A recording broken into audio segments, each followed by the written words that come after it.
देश में एक लीगल विल या वसीयत बनाने की आदत आम लोगों में आज भी नहीं है।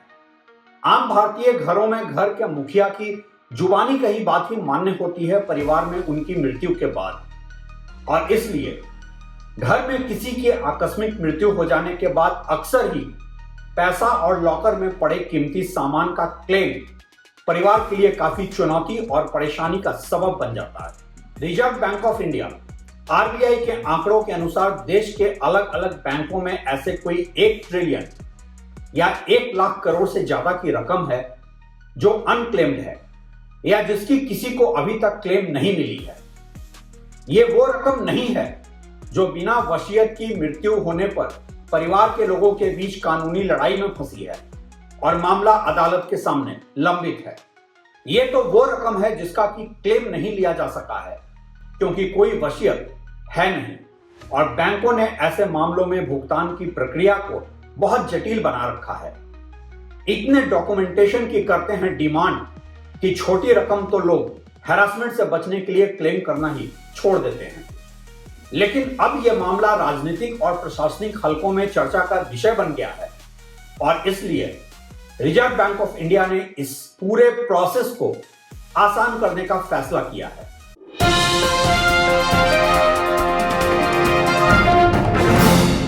नमस्कार, आप देख रहे हैं ट्रैक टू रियलिटी और मेरा नाम है रवि सिन्हा। अगर आपके घर में किसी सदस्य या वृद्ध व्यक्ति की मृत्यु हुई है जिनका ही कोई वसीयत नहीं था और बैंक में जमा पैसे लेने में परेशानी हो रही है तो यह वीडियो खास आपके लिए है। वैसे यह वीडियो सभी के लिए उपयोगी है क्योंकि आप या आपके किसी करीबी के साथ ऐसी स्थिति कभी भी आ सकती है।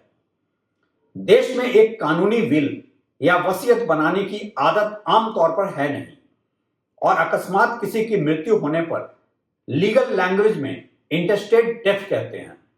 इंटेस्टेड डेथ का मतलब बिना वसीयत के मृत्यु, और अक्सर ही ऐसे मामलों में बैंकों में जमा रुपया, पैसा और लॉकर में रखे कीमती सामान लेने में परिवार के सदस्यों को बड़ी मशक्कत करनी पड़ती है। इस देश में तो एक valid legal document, succession certificate या लीगल हायर सर्टिफिकेट बनाने में ही महीनों या कई बार सालों लग जाते हैं, और इसलिए इस बात से कोई आश्चर्य नहीं होता है कि देश के अलग अलग बैंकों में कोई 1 ट्रिलियन या 1 लाख करोड़ की रकम का क्लेम नहीं मिला है परिवार के वारिसों को। अब अगर इसमें एलआईसी और दूसरे इंश्योरेंस कंपनीज के अनक्लेम्ड अमाउंट को भी जोड़ दें तो आप सोच सकते हैं कि कितनी बड़ी रकम बन जाती है। लेकिन जो बात आप सोच भी नहीं सकते हैं वो ये कि कितनी मानसिक यातना झेलनी पड़ती है परिवार के उन सदस्यों को जिनको कि इन पैसों की सख्त जरूरत होती है। हर बैंक अपना अलग अलग ही नियम कानून बताकर करता रहता है परेशान। बैंक्स अक्सर ही डॉक्यूमेंट्स के नाम पर मांगने लगते हैं सक्सेशन सर्टिफिकेट, कोर्ट का लेटर ऑफ एडमिनिस्ट्रेशन और विल और प्रोबेट। ये डॉक्यूमेंट्स आम इंडियन के पास होता ही नहीं है।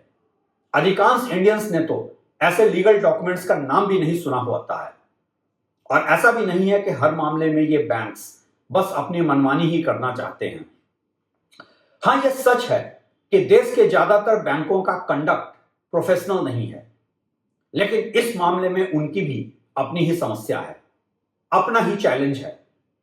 मैंने बैंकिंग सेक्टर के कई लोगों से इस पर बात की है और उनके भी अपने ही तर्क हैं कि कोई स्टैंडर्डाइज्ड नॉर्म या लॉ है नहीं देश में, और अगर एक बार गलत पेमेंट हो जाए और कोई दूसरा लीगल हायर या परिवार या रिश्तेदारी में कोई दावेदार कोर्ट में चला जाए तो बैंक एम्प्लॉय की गर्दन बीच में फंस जाती है।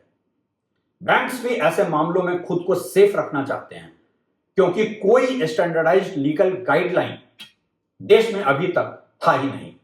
लेकिन अब ऐसा नहीं होगा। अगर आरबीआई के माने तो अब मृतकों के बैंक खातों में से पैसे निकालने के लिए सभी बैंकों में होगी समान प्रक्रिया, एक स्टैंडर्ड प्रोसेस, और आरबीआई ने बनाया है इसके लिए प्लान।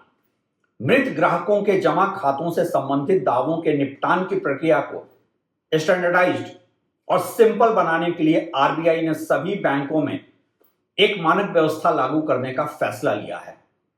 भारतीय रिजर्व बैंक ने बैंकों के मृत ग्राहकों के जमा खातों से संबंधित दावों के निपटान की प्रक्रिया को स्टैंडर्डाइज्ड और सिंपल बनाने का निर्णय लिया है। आरबीआई ने बताया है कि यह फैसला ग्राहक के परिवारों को उनके देय धन या मूल्यवान वस्तुओं को प्राप्त करने में आने वाली कठिनाई को खत्म करने के लिए लिया गया है। आरबीआई के दावों के अनुसार पूरे प्रोसेस को आसान बनाने के लिए सभी बैंकों में एक मानक व्यवस्था लागू करने का फैसला लिया हुआ है। अभी पिछले दिनों आरबीआई गवर्नर संजय मल्होत्रा ने इसकी जानकारी देते हुए कहा था, हम मृत ग्राहकों के बैंक खातों और फिक्स्ड डिपॉजिट या सुरक्षित जमा लॉकरों में रखी वस्तुओं से संबंधित दावों से निपटान की प्रक्रिया को स्टैंडर्डाइज करेंगे। इससे निपटान अधिक सुविधाजनक और सरल होने की उम्मीद है। बैंकिंग विनियमन अधिनियम बैंकिंग रेगुलेशन एक्ट 1949 के प्रावधानों के तहत जमा खातों, फिक्स्ड डिपॉजिट में रखी वस्तुओं या सुरक्षित जमा लॉकरों के संबंध में नामांकन या नॉमिनेशन की सुविधा उपलब्ध है। इसका उद्देश्य ग्राहक की मृत्यु होने पर दावों का शीघ्र निपटान, वस्तुओं की वापसी या सुरक्षित जमा लॉकर की सामग्री की रिहाई को सुगम बनाना और परिवार के सदस्यों को होने वाली कठिनाइयों को कम करना है। लेकिन अक्सर ही ऐसा होता है कि लोग अपना लॉकर या बैंक अकाउंट बिना नॉमिनेशन के ही रखते हैं और इसलिए जरूरी है कि एक ऐसी यूनिफॉर्म प्रोसेस हो और बैंक्स के लिए गाइडलाइन हो जो बैंक्स भी फॉलो करें बिना किसी कानूनी डर के और आम मृतकों के वारिसों को भी हरासमेंट का सामना न करना पड़े। सवाल यह उठता है कि क्या कुछ बदलने जा रहा है अब आपके लिए।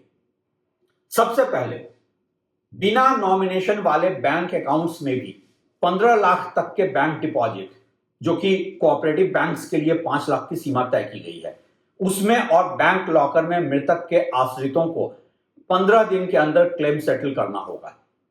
इससे ज्यादा रकम पर एडिशनल डॉक्यूमेंट्स की जरूरत पड़ेगी। ऐसा नहीं करने पर इन बैंक्स को कंपेंसेशन देना होगा। 15 लाख तक की रकम पर एक सिंपल प्रोसेस के तहत दावेदार को एक क्लेम फॉर्म, डेथ सर्टिफिकेट, अपना और मृतक का आइडेंटिटी प्रूफ, एक इंडेमनिटी बॉन्ड और एक एफिडेविट या लीगल हायर सर्टिफिकेट देकर अपनी दावेदारी को साबित करना होगा। एक से ज्यादा वारिस होने पर अगर कोई एक ही वारिस पैसा ले रहा है तो बाकी सबको एक नो ऑब्जेक्शन सर्टिफिकेट देना होगा। सक्सेशन सर्टिफिकेट ना होने पर दावेदार को आरबीआई के फॉर्मेट पर कोर्ट से या नोटरी कराकर एक शपथ पत्र देना होगा, जिसमें गवाह के तौर पर परिवार का कोई जानकार व्यक्ति हो सकता है। सेफ डिपॉजिट या लॉकर के केस में बैंक को ये डॉक्यूमेंट्स मिलने पर 15 दिन के अंदर क्लेम को प्रोसेस करके दावेदार को तारीख बतानी होगी कि किस दिन आकर वो लॉकर में रखे सामान को अपने सेफ कस्टडी में ले लें। बैंक की तरफ से देर होने पर बैंक का डिले पीरियड के लिए सेटलमेंट अमाउंट का 4% सालाना के दर से ब्याज देना होगा। बैंक लॉकर के केस में यह पेनाल्टी बैंक को हर देर हुए दिन के लिए 5,000 रुपए देने होंगे। इससे बैंक्स अब बेवजह क्लेम सेटलमेंट के मामले को डिले करने से बचेंगे। 15 लाख से अधिक की रकम या कोऑपरेटिव बैंक्स में 5 लाख से अधिक की रकम होने पर ही बैंक एडिशनल डॉक्यूमेंट्स जैसे कि लीगल हायर सर्टिफिकेट या सक्सेशन सर्टिफिकेट की मांग कर सकता है। लेकिन बैंक्स अब नहीं मांग सकेंगे कोई श्योरिटी या गारंटर, चाहे कितनी भी रकम हो मृतक के खाते में।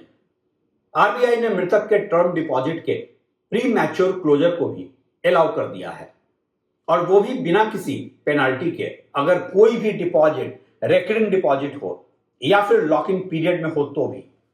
जहां मृतक का एक विल या वसीयत हो लेकिन कोई नॉमिनी जीवित ना हो, या वसीयत का बेनिफिशियरी लीगल हायर से अलग कोई और हो, वहां बैंक बेनिफिशियरी से सारे डॉक्यूमेंट्स मांग सकता है। अगर कोई विवाद हो लीगल हायर और बेनिफिशियरी के बीच, तो उस स्थिति में क्लेम का सेटलमेंट कोर्ट ऑर्डर के आधार पर होगा।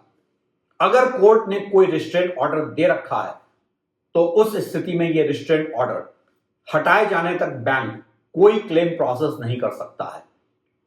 रिजर्व बैंक ने साफ कर दिया है कि कानूनी विवाद की स्थिति में कोर्ट ऑर्डर ही मान्य होगा और उसके पहले कोई वसीयत या लीगल हायर सर्टिफिकेट के आधार पर भुगतान नहीं होगा।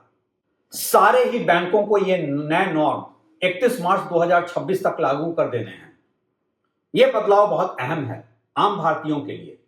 यह इसलिए भी कि ज्यादा मोटी रकम होने पर तो जो कानूनी वारिस होता है उसके पास कानूनी सहायता भी होती है और अमूमन इतना नॉलेज भी होता है कि क्लेम कैसे लिए जाएं। लेकिन अधिकांश मामले छोटे छोटे 5-10 लाख के क्लेम्स के होते हैं, जहां की लीगल हायर या कानूनी वारिस के पास न तो कोई नॉलेज होता है और न ही कानूनी सहायता लेने के लिए रिसोर्सेज। 2-4 लाख के ऐसे क्लेम के लिए अक्सर ही एक डर भी बना रहता है कि उससे ज्यादा तो खर्च ही हो जाएंगे कोर्ट के चक्कर काटकर, खासकर तब जबकि वारिस किसी और शहर में रहता हो और उसके लिए बार बार आना संभव ही ना हो। रिजर्व बैंक ऑफ इंडिया के ये नियम स्वागत योग्य कदम है और देखना होगा कि बैंक्स कैसे इसे शिद्दत से फॉलो करते हैं।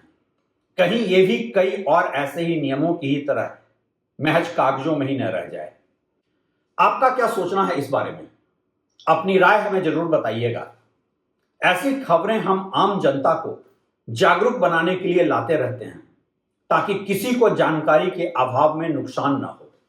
और हां, अगर आपने अभी तक चैनल को सब्सक्राइब नहीं किया है तो सब्सक्राइब भी कर लें। शुक्रिया।